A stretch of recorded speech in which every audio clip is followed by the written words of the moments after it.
জি। এই যে ঘটনা ঘটলো, কেন ঘটলো, কিভাবে ঘটলো, আপনাদের বর্তমান পরিস্থিতি? আচ্ছা, আমরা গত ৫ তারিখে একটা স্মারকলিপি প্রদান করেছিলাম যে আমাদের ভর্তির যে ভাই বোনেরা আসতেছে ২৪-২৫ সেশন, তাদেরকে যেন আমাদের ইউনিভার্সিটির আন্ডারে নেওয়া হয় এবং তাদের ভর্তিকৃত যে অর্থ আছে সেটা যেন আমাদের যে কমিশন গঠন করা হয়েছে সেই কমিশনের আন্ডারে দেওয়া হয়। জাস্ট আমাদের দাবি ছিল এইটুকুই। তো আমরা স্মারকলিপি জমা দেওয়ার পর যখন ২৬ তারিখ ডাবির প্রভিসির কাছে জানতে গেলাম যে স্যার আমাদের কি আমাদের দাবির কতটুকু অগ্রসর হলেন, কাজকর্ম কতটুকু হলো।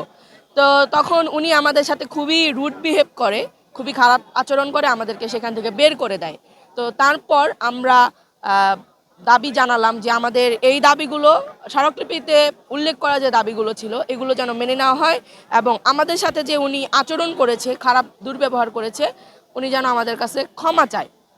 তো তারই প্রেক্ষিতে আমরা নীলক্ষেতে কালকে হুট করে আন্দোলনের ডাক দিয়েছিলাম। আমরা সায়েন্স ল্যাব অবরোধ করেছিলাম। তো 10:30টার সময় আমরা একটা ব্রিফিং দিয়ে চলে যেতে নিয়েছি। আমরা চলে গেছি, মেয়েরা আমরা ইডেন বদরুন্নেসা চলে গিয়েছিলাম, ছেলেরা ছিল, তারা ব্রিফিং দিয়ে চলে যাবে তাই। তো এর মধ্যে ঢাকা ইউনিভার্সিটির স্টুডেন্টরা লাঠিসোঁটা নিয়ে এসে ঢাকা কলেজের উপর হামলা করে। হামলা করার পর পুলিশ আসে, সমাধান না করে তারা ঢাকা ইউনিভার্সিটিকে প্রোটেক্ট করে ঢাকা কলেজের উপর হামলা করে। এই কথা যখন আমাদের কানে আসে ইডেন বদরুন্নেসায়, আমরা তারপর তৎক্ষণাৎ হলপাড়া থেকে বের হয়ে আসি এবং নীলক্ষেতে আমরা তখন ইডেন থেকে বদরুন্নেসা থেকে আমরা লিড দিচ্ছিলাম, আমরা ওইখানে উপস্থিত ছিলাম। ওইখানে ঢাকা ইউনিভার্সিটির স্টুডেন্টরা আমাদেরকে মাঝ বরাবর ছিল, ঘেরাও করেছিল। তো তারা আমাদের বিভিন্নভাবে খারাপ কুরুচিপূর্ণ মন্তব্য করেছে, খারাপ কথা বলেছেন এবং ইট পাটকেল ছুঁড়েছে মেয়েদের দিকে। আমাদের দুজন বোন আহত হয়েছে। তো তারই প্রেক্ষিতে আজকে আমরা সকালে চেয়েছিলাম ৯টা থেকে ব্লকেট কর্মসূচি করতে সারা ঢাকায়। আপনারা জানেন আমরা ৭ কলেজ ৭টা স্পটে আছি, সেখান থেকে ব্লকেট কর্মসূচি করলে পুরো ঢাকায় অচল হয়ে যাবে। তো তার প্রেক্ষিতে ভেবে যে সামনে ২৯ তারিখে বিসিএস পরীক্ষা আছে ৪৭তম, সব কিছু বিবেচনা করে আমরা ভেবেছি যে আমরা আলটিমেটাম দিয়েছি, সেই আলটিমেটাম অনুযায়ী কাজ হবে। আমরা রাজপথ অবরোধ করছি না জনদুর্ভোগের কথা চিন্তা করে। তো তারই প্রেক্ষিতে আমরা আলটিমেটাম দিলাম এবং পরবর্তী ঘোষণা আপনাদেরকে আবার জানিয়ে দেওয়া হবে।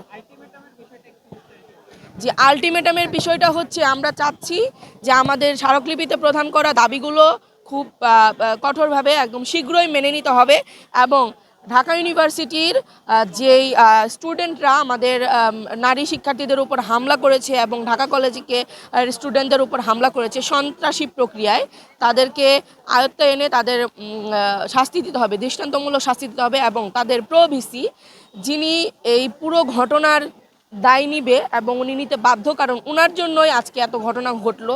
কারণ ঢাকা ইউনিভার্সিটির যে অধিভুক্ত বাতিলের যে টিম যারা আন্দোলন করে তাদের সাথে আমাদের একতা ছিল, তারাও আমাদের একতা পোষণ করে গেছে সর্বদাই।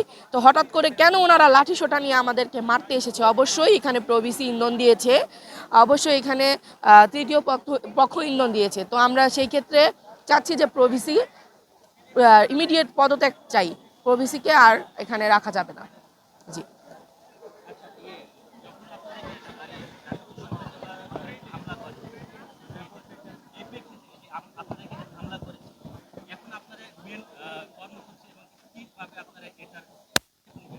আচ্ছা, এর পদক্ষেপ তো আমরা আলটিমেটাম দিয়ে জানিয়ে দিয়েছি যে ওদের ক্ষমা চেতে হবে, যারা সন্ত্রাসী কর্মকাণ্ড করেছে তাদের পুলিশের আয়ত্তে আনতে হবে এবং প্রভিসিকে পদত্যাগ করতে হবে। এইসবই হলো আমাদের আলটিমেটাম। আর সময় বেঁধে দিয়েছি আমরা ৪ ঘন্টা। তো সেই ক্ষেত্রে ৪ ঘন্টা পর আমাদের পরবর্তী কর্মসূচি আমরা জানিয়ে দিব। জি, আজকের ৪ ঘন্টা। জি, আজকে ১২টা বাজে আমরা আলটিমেটাম দিয়েছি। তো ১২টা থেকে আলটিমেটাম আসে ৪টা।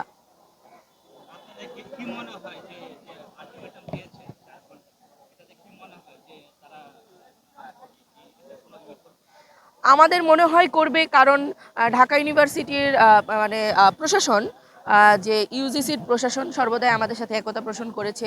আমাদের ইউনিভার্সিটির কার্যক্রমও অনেকটা হয়ে গেছে, আমরা মডেলও প্রকাশ করেছি। খুব শীঘ্রই আমাদের বিশ্ববিদ্যালয়ের ঘোষণাও আসবে। এই মুহূর্তে এসে এই যে একটি বিশৃঙ্খল ঘটনা সৃষ্টি করলো ঢাকা ইউনিভার্সিটির প্রভিসি এবং কিছু সন্ত্রাসী শিক্ষার্থীরা, তো তাদের দায়ভার তো তাদেরকে নিতেই হবে। সেটা তাদেরকে করতে হবে। আর যদি না করে তাহলে পরবর্তী কর্মসূচি আমাদের কঠোর হবে।